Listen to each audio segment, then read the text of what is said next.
Hello everyone. I'm bringing this video really just to make a short little discussion point as to some mechanics that I have, or some mechanics that I would like to argue against within the mechanics of Dota 2 as a game. This is something very basic, and I'm sure many people already knew this anyway, so it's nothing new, but just the depth that I'd wanted to bring to it. In Dota, we understand that there are multiple damage types, and each of these damage types do certain amounts of damage depending on the armor that it is inflicted on. So some types of damage are reduced by physical armor, and some types of damage are reduced by magical resistance or magical immunity, bypassing all damage altogether from magic spells that do not pierce magic immunity. Pure damage is not reduced by anything, HP removal is not reduced by anything, etc. But in this particular video, I just wanted to discuss the fact that melee heroes are able to acquire an item called the Battle Fury, which gives them cleave damage, which is pretty much if you attack someone in a small area behind the person you attack, there is an area of effect that deals pure damage. The initial hit to the opponent, of course, will be physical. Then after the armor values reduce that physical damage, the rest of the damage is calculated, then 30% of that is taken and then is dealt as pure damage to anyone who's around the person you're initially hitting. So that's cleave on a melee hero. Now the problem is that ranged heroes do not have cleave or cannot acquire cleave in any form of an item or ability. What can happen is there is one item called a Maelstrom, which gives your attacks a chance to proc a bolt of lightning, which does 250 magical damage, but that's chance based. Battle Fury is constant. As long as you are hitting something, there will always be cleave damage. Now the problem that, or should I say the discussion topic that I'd wanted to bring about, was the fact that ranged heroes not being able to get cleave damage is the reason why 80% or maybe 90% of the time a lineup that consists of ranged core heroes, or should I say ranged heroes that were the farming heroes of the team who were supposed to carry the game, most of these such lineups, which ranged core heroes, cannot actually defeat mega creeps or defend against mega creeps, and also suffer and have very low chances of winning against illusion based carries that have high base armor and high HP pools. So I know there are exceptions to this rule, and I will talk about these exceptions afterwards, but let's look at case number one. Case number one is I asked a friend of mine to play Naga Siren. I just told him to buy 4 Skadis, which would give you about, let's see, 7, 14, 21, 28, 2,800 effective HP. I told him to get a Butterfly for the evasion and armor and agility, and I believe I told him to get a Manta Style to make more illusions with Naga Siren. I tried with Alchemist with no cleave. As you probably saw, it was not very fruitful. And then I tried, I got damage items, and then I got cleave, and Alchemist was actually able to clear the illusions 1v1 against Naga Siren. That's actually very good. He can stand up against the carry.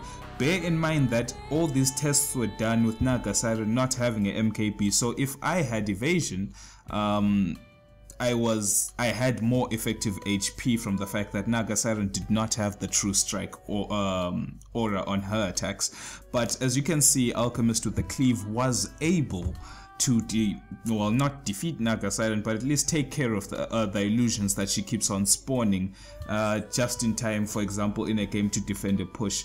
It's the same thing as if you're in a team and let's just say the enemy has taken all three sets of barracks. You're up against mega creeps. They're really hard to kill. They have a lot of HP, a lot of attack damage, and a lot of armor.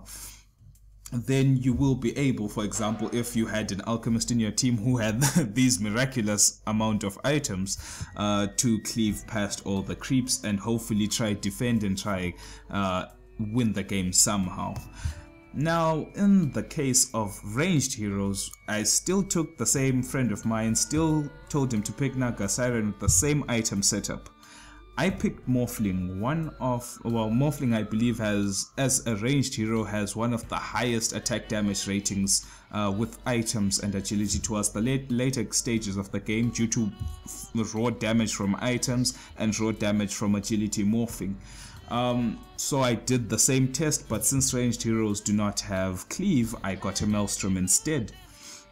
Like I said, no, actually I got a Mjolnir instead. It still has the chance to proc lightning on your hits, and the shield that you put on yourself has a chance to shoot lightning around you. Based on the amounts of times you are hit as the player with the shield. You can throw this buff on your allies or on yourself. As you can see, it's really difficult. I tried the first attempt without an MKB. It was really hard, and then I did the second attempt with an MKB. It went better, but definitely still hard considering the fact that the main Naga Siren wasn't even attacking like 90% of the time, and also the Naga Siren and her illusions didn't have MKB, so most of the attacks were being evaded by my butterfly. So the reason why I'm doing this is because I believe in Dota, like they've introduced items over the past couple of years, different items that form different things. The current items you can buy in the shop within the game are not the same as what was there, for example, in the first Dota map. They've evolved and changed over time, but I believe that I'm hoping that one day someone who's able to talk to someone who can make this change is the fact that I believe that ranged heroes should be able to get an item. An item should be made for ranged heroes that gives them a form of cleave. Whether this item will give them a flak cannon slash split shot kind of ability, in the sense that if the ranged hero attacks once, there'll be multiple attacks that come out, similar to Medusa and Gyrocopter. Those two heroes are the exception I was talking about, as they are the only ranged heroes that can do damage with their auto attacks to multiple units in a large AoE. Gyrocopter has a move called Flak Cannon, which makes his right click able to attack every unit within I would believe 1,000 range. You can check if I'm wrong on that. And this damage is still physical damage, which is good because physical damage scales into the later stages of the game with more farm that you have or more items that you have. And also the fact that he attacks every unit, so no matter how many illusions you make, his attacks for a specific number of attacks will attack all of your illusions for a lot of damage if the Gyrocopter has a lot of farm. This is excluding his spells. And the second exception would be Medusa. Medusa also has an ability called Split Shot, which allows her to hit 5 units indefinitely. But the only caveat is that her damage is reduced to 80% of her total damage. Which isn't really much of a reduction, a 20% reduction, considering the fact that you could, let's just say, if you had 1,000 damage, you are only losing 200. You're still hitting for 800 on 5 units indefinitely. So she can also stand up to illusion-based heroes in that regard. And this is excluding her abilities. Stone Gaze is an AoE spell, whereby if enemies are facing Medusa for a certain period of time, they turn to stone. It has a purging effect, meaning that if illusions face her for an extended period of time, they vanish, they disappear, they are instantly destroyed. So these two heroes would have the chance to stand up against illusion-based heroes in the extreme late game portions, and of course against mega creeps. Now if we look, I know someone out there is like, okay fine, if they make an item that gives ranged heroes Flak Cannon or Split Shot, will it work on melee units? First of all, I'll say no, because melee units or melee heroes already have a Battle Fury which will give them cleave. So there'll be 2 separate items, one for melee and one for ranged.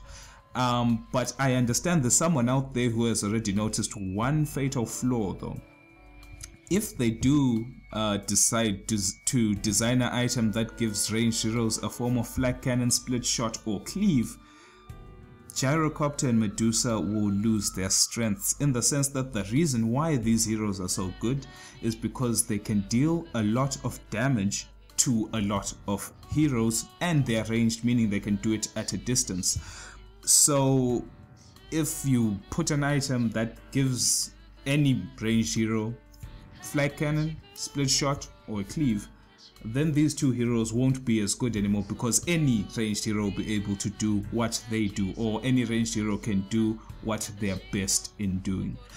But I was just throwing this out there because I was having a discussion with a couple of my friends here and there, people who I play Dota with on a daily basis, and I thought to myself, I might as well just put this out somewhere, just in case this item is actually made, or someone actually realizes this fact, or this point of discussion that I have, that ranged heroes or ranged carries really can't go extremely ultra late game on equal terms of farm with illusion based heroes or against mega creeps, except for Gyrocopter and Medusa, of course. So I don't know. If this one day changes in the future, I get to stand here and say, hey guys, I pointed this out in the past, even though I know I'm not the only person who's thought up of this. I know there must be millions of other people who've had the same discussion or the same thoughts. So just my notes to you guys, and I hope I instilled some thought.